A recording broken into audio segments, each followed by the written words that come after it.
Uangmu, uangku, uangku, uangku sendiri, gitu kata perempuan. 10.000 di tangan istri yang benar. Nah, ngomongin tentang uang belanja, apakah sebenarnya itu kewajiban atau sekedar tradisi?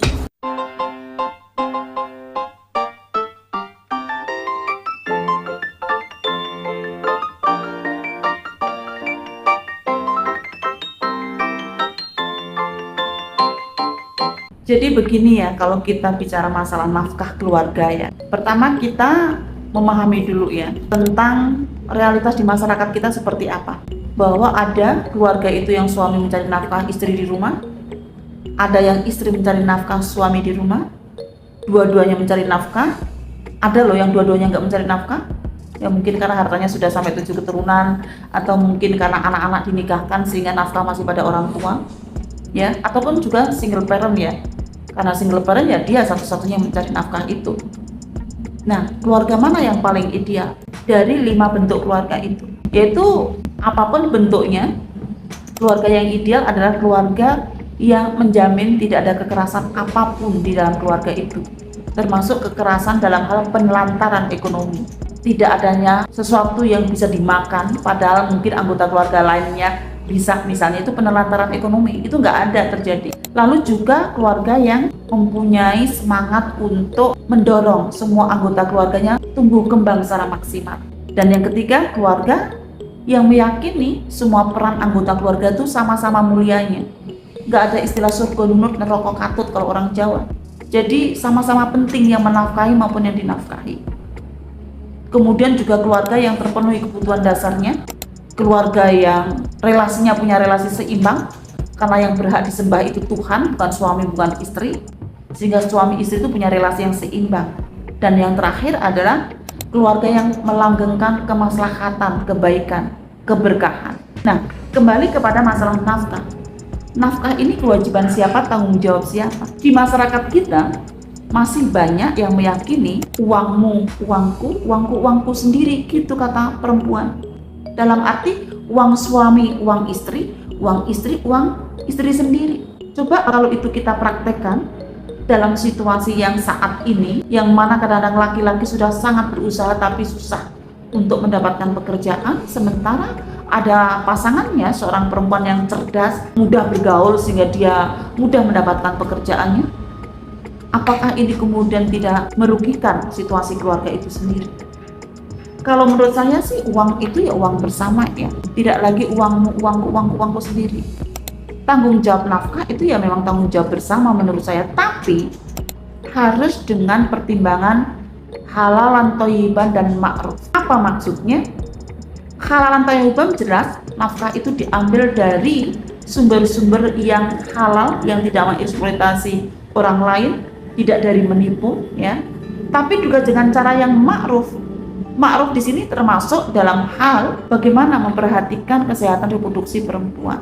Karena itu kalau dalam salah satu putusan di Muhammadiyah itu, nafkah adalah kewajiban suami, dan suami penting untuk mendorong istri berkontribusi pada nafkah keluarga.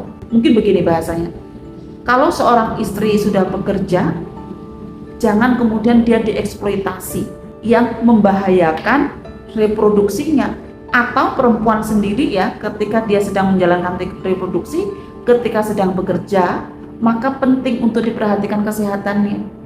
Karena itu dari sistem kerja itu sudah diatur ya sebenarnya dengan adanya cuti hamil, cuti melahirkan gitu ya, cuti haid. Itu aturan-aturan dibuat dalam rangka walaupun istri itu ikut berkontribusi pada nafkah keluarga, tetapi dia hak-hak reproduksinya tetap dijamin. Ketika seorang istri sudah bekerja, jangan kemudian laki-laki mengandalkan istrinya. Itu sama sekali nggak bisa diterima.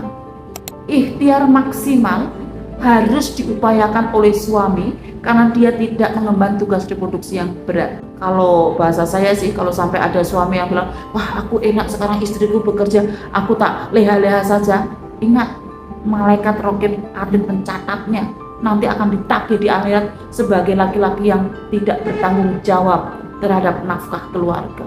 Jadi saya ingin mengajak kepada semuanya ya, teman-teman semuanya, untuk mencoba memikirkan kembali tentang konsep nafkah yang selama ini kita pahami. Patriarki itu mengharapkan laki-laki itu harus menjadi penafkah utama. Kalau itu tidak terjadi, kan kasihan laki-lakinya.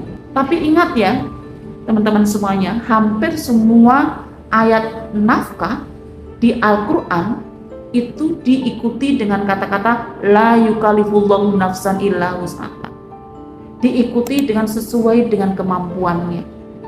Karena itu yang penting etos suami sudah ikhtiar maksimal. Kalau hasilnya tidak semaksimal seperti yang didapatkan oleh istri, ya tidak apa-apa. Jangan menggunakan masalah nafkah ini sebagai ukuran daripada relasi dalam keluarga, karena itu sangat kapitalis. Saya ingin mengajak, yuk kita gunakan nilai prinsip humanis di dalam melihat relasi keluarga, sehingga yang punya otoritas, yang punya kekuasaan itu tidak didasarkan kepada siapa yang menghasilkan income atau uang, tapi perhatian, kasih sayang itu kita curahkan kepada keluarga kita, karena adanya tugas-tugas reproduksi perempuan yang berat sehingga penting untuk diperhatikan. Jadi jangan jadikan ukuran kapitalis untuk melihat keluarga, tapi marilah kita gunakan ukuran humanis untuk mewujudkan kesakinahan keluarga kita.